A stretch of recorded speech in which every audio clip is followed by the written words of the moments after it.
तालियां अपने लिए बजा लीजिए। साथियों और दोस्तों, जगदीश भाई आपके क्षेत्र से चुनाव लड़ रहे हैं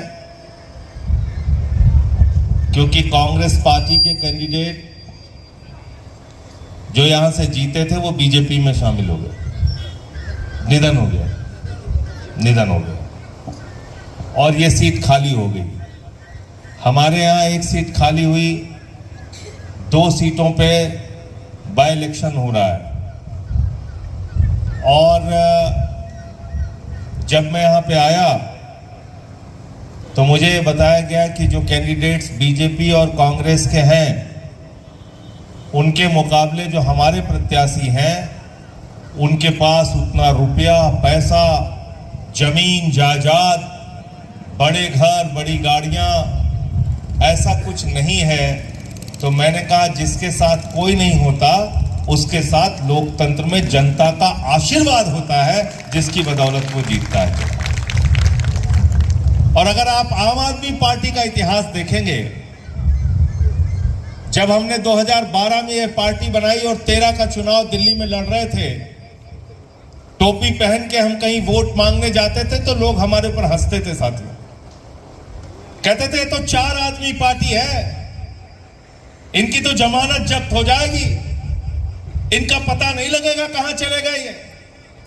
लेकिन पहले ही चुनाव में 2013 के अंदर 28 सीटें दिल्ली की जनता ने दिया और आम आदमी पार्टी की सरकार में, और मात्र 49 दिन की सरकार में हमने बिजली फ्री किया, पानी फ्री किया, शिक्षा फ्री किया, इलाज फ्री किया। लोकपाल पास नहीं हुआ तो मुख्यमंत्री केजरीवाल जी ने इस्तीफा दे दिया, बोले हम जनता के बीच में दोबारा चुन के आएंगे। और 2015 के चुनाव में जब हम चुनाव लड़ रहे थे तो लोग आम आदमी पार्टी का मरसिया पढ़ रहे थे, कह रहे थे पार्टी खत्म हो गई, इसका अस्तित्व मिट गया, अब तो इसका पता कहीं चलेगा नहीं। और उस समय भारत के प्रधानमंत्री आदरणीय नरेंद्र मोदी जी प्रचंड बहुमत के साथ जीत के प्रधानमंत्री बने थे। कई राज्यों में उनकी सरकार थी, पूरी की पूरी भारतीय जनता पार्टी दिल्ली में अपनी ताकत झोंक रही थी। एक तरफ आम आदमी था, दूसरी तरफ बीजेपी की ताकतवर सत्ता थी। लेकिन भारतीय जनता पार्टी को दिल्ली की जनता ने स्कूटर पार्टी बना दिया, 3 सीटें दिया और आम आदमी पार्टी को 67 सीटें दिया। और कौन से लोग जीत के आए थे?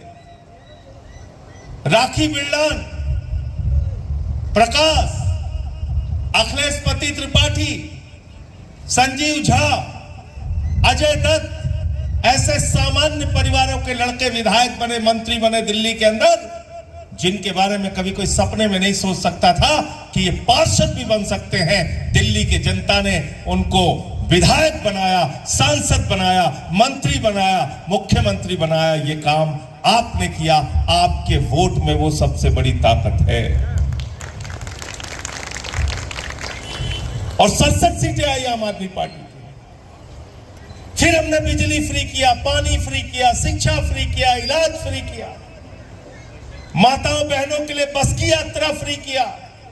बीजेपी वालों ने कहा ये तो सब कुछ फ्री कर रहे हैं, कांग्रेस वालों ने कहा ये तो सब फ्री कर दे रहे हैं, खजाना लुट जाएगा, बर्बाद हो जाएगा। अरविंद केजरीवाल ने ऐसी सरकार चलाकर दिखाई मेरे मित्रों कि सब कुछ जनता को फ्री देने के बावजूद मुनाफे का बजट दिल्ली में दिया। ये काम दिल्ली के अंदर दिल्ली की सरकार ने करके दिखाया। इसका मतलब सरकार के खजाने में पैसे की कमी नहीं होती, नेता की नीयत में कमी होती है। सरकार के खजाने में पैसे की कमी नहीं होती। और 2020 के अंदर फिर जब हम चुनाव में गए तो दिल्ली की जनता ने 62 सीटें दिया। अब बीजेपी को समझ में आ गया कि आम आदमी पार्टी वाले तो हारने वाले नहीं है, ये तो बिजली भी फ्री दे देते हैं, पानी फ्री दे देते हैं, बच्चों के लिए शिक्षा फ्री दे देते हैं, इलाज फ्री दे देते हैं, मोहल्ला क्लिनिक बनवाते हैं, दवाएं मुफ्त में देते हैं। और दिल्ली की सरकार ने एक ऐसा फैसला लिया था, जो हिंदुस्तान की पहली सरकार थी, दिल्ली की सरकार, जिसने कहा जो हमारी माताएं और बहनें हैं इनको बस की यात्रा पूरी तरीके से फ्री दी जाएगी। ये दिल्ली की सरकार ने करके दिखाया था। तो इनको लगा कि इनसे तो जीत नहीं सकते, तो केजरीवाल को पकड़ के जेल में डाल दिया, मनीष सिसोदिया को शिक्षा मंत्री को जेल में डाल दिया, सत्येंद्र जैन को स्वास्थ्य मंत्री को जेल में डाल दिया, मुझे पकड़ के जेल में डाल दिया, पूरी सरकार का काम रोक दिया, चादरें बांटी, पैसा बांटा, लोटा बांटा, वोट जुड़वाए, वोट कटवाए, तमाम तरीके की धांधली किया। और इस बार दिल्ली में बावजूद इसके 43% वोट आम आदमी पार्टी को मिला, 45% वोट 2% वोट के आगे होके भारतीय जनता पार्टी ने वहां गलती से सत्ता तो बना ली, लेकिन 4 महीने के अंदर दिल्ली में ऐसी हालत कर दी है, हर आदमी कह रहा है आम आदमी पार्टी चाहिए, आम आदमी पार्टी चाहिए, केजरीवाल चाहिए। क्यों याद कर रहे हैं लोग? क्योंकि आज 4 महीने के अंदर मेरे भाइयों, भारतीय जनता पार्टी ने स्कूलों की फीस 80% बढ़ा दी। 4 महीने के अंदर दिल्ली के अंदर जो हमारे बुजुर्ग पार्कों में घूमने के लिए जाते थे, वहां पे उसका किराया 50 रुपए कर दिया। 4 महीने के अंदर दिल्ली के बस के अंदर अब आइडेंटिटी कार्ड मांगे जाते हैं, बगैर उसके आप बसों में फ्री नहीं चल सकते। 4 महीने के अंदर गरीब की झोपड़ी को उजाड़ने का काम किया, उसके मकान को गिराने का काम किया, उसके दुकान को गिराने का काम किया। गरीब के मकान और दुकान पर बुलडोजर चलाने का काम भारतीय जनता पार्टी ने किया। यही काम ये गुजरात में करते हैं, यही काम उत्तर प्रदेश में करते हैं, यही काम बिहार में करते हैं। जो गरीब के ऊपर बुलडोजर चलाते हैं, उनकी राजनीति पर बुलडोजर आपको चलाना है अपने वोट की ताकत से। और ये वोट की ताकत किसने दिया आपको? ये वोट की ताकत दिया बाबा साहब डॉक्टर भीमराव अंबेडकर जी के संविधान ने। और इसलिए मैं बार बार कहता हूं कि ये देश, इस देश की व्यवस्था, इस देश का लोकतंत्र अगर चलेगा तो बाबा साहब के संविधान से चलेगा, किसी मोदी, योगी और भारतीय जनता पार्टी के फरमान से नहीं चलेगा, किसी के फरमान से नहीं चलेगा, ये बाबा साहब के संविधान से चलेगा। लेकिन हर समय भारत के संविधान को कुचलने का प्रयास किया जा रहा है, उसको कमजोर करने का प्रयास किया जा रहा है, आपके अधिकारों को छीनने का प्रयास किया जा रहा है। कभी आरक्षण व्यवस्था को खत्म करने के नाम पे, कभी दलितों का, पिछड़ों का उत्पीड़न करने के नाम पे, कई भेदभाव की राजनीति करके, कई मंदिरों में प्रवेश को रोककर, कहीं आपके सम्मान को चोट पहुंचाकर, हर जगह समाज के वंचित लोगों को पीड़ित करने का काम भारतीय जनता पार्टी कर रही है। इसलिए मैं आपसे हाथ जोड़कर विनती करने के लिए आया हूं, इकट्ठा हो जाओ, एक हो जाओ और बाबा साहब का संविधान लेकर हाथों में और भारतीय जनता पार्टी को सबक सिखाने का काम आपको करना है। और ये काम क्यों करना है? क्योंकि जिस लिए सरकारें बनती हैं, उसमें पहली शर्त जो सपना था बाबा साहब डॉक्टर भीमराव अंबेडकर जी का, और उन्होंने कहा था शिक्षा शेरनी का वो दूध है जो जितना पिएगा उतना दहाड़ेगा। आज शिक्षा की व्यवस्था को खत्म किया जा रहा है, गांव के स्कूलों को बंद किया जा रहा है, सरकारी स्कूलों की शिक्षा समाप्त की जा रही है। अभी एक आंकड़ा आया पूरे हिंदुस्तान के अंदर 11 लाख बच्चों ने, मेरे भाइयों, सरकारी स्कूल की शिक्षा 5वीं तक की छोड़ दी। 11.5 लाख बच्चों ने सरकारी स्कूल की शिक्षा छोड़ दी। सरकारी स्कूलों की बदहाली की गुजरात में यह हालत है। जब आम आदमी पार्टी पिछला चुनाव लड़ रही थी, राजेश जी आप आए थे ना प्रचार करने, क्या हुआ था जगदीश भाई? हमने कहा हम अच्छे स्कूल बनवाएंगे, अच्छे स्कूल बनवाएंगे, अच्छे स्कूल बनवाएंगे। मोदी जी कहने लगे हम भी अच्छे स्कूल बनवाएंगे, हम भी अच्छे स्कूल बनवाएंगे। हमने कहा हमने दिल्ली में ये स्कूल बनवाया, ये स्कूल बनवाया, ये स्कूल बनवाया। मोदी जी ने कहा हम भी स्कूल दिखाते हैं, हम भी स्कूल दिखाते हैं। उन्होंने अहमदाबाद के अंदर एक स्कूल में जाके फोटो खिंचवाई हमने कहा आम आदमी पार्टी के कार्यकर्ता जाएंगे और उस स्कूल को प्रिंसिपल को फूल देकर आएंगे कि जो स्कूल प्रधानमंत्री जी ने दिखाया ये इतना अच्छा सुंदर स्कूल है। जब हमारे कार्यकर्ता वहां पे पहुंचे तो पता चला टेंट उखाड़ के ले जा रहे, टेंट उखाड़ के ले जा रहे हैं। लोगों ने कहा भैया यहाँ स्कूल था, बोले कोई स्कूल नहीं था। बोले मोदी जी की फोटो देखा, बोले हाँ फोटो खिंचा के चले गए। मोदी जी भी चले गए, स्कूल भी चला गया। जहां मोदी जी जाते हैं पीछे पीछे स्कूल चला जाता है, स्कूल भी चला गया। यह है हालत। वर्षों से भारतीय जनता पार्टी की सरकार गुजरात में है, लेकिन भारत के प्रधानमंत्री को एक स्कूल दिखवाने के लिए टेंट का स्कूल खड़ा करना पड़ता है। लड़ाई इस बात के लिए है। अगर बाबा साहब के सपने को पूरा करना चाहते हो, अगर उनके शिक्षा के मिशन को पूरा करना चाहते हो, अगर बाबा साहब के सिद्धांतों और धारणाओं को पूरा करना चाहते हो, अगर आप भी मानते हो कि शिक्षा शेरनी का वो दूध है जो जितना पिएगा उतना दहाड़ेगा, तो भाई जगदीश को अपना वोट देकर इनको ताकत देने का काम करना। ये विनती आपसे करने आया हूं, ये निवेदन आपसे करने के लिए आया हूं। और क्या बात कही बाबा साहब ने? बराबरी की बात कही, समाज के वंचित शोषित लोगों को आरक्षण देने की बात कही, नौकरियों में आरक्षण, शिक्षा में आरक्षण। और ये आरक्षण किस लिए देने की बात कही?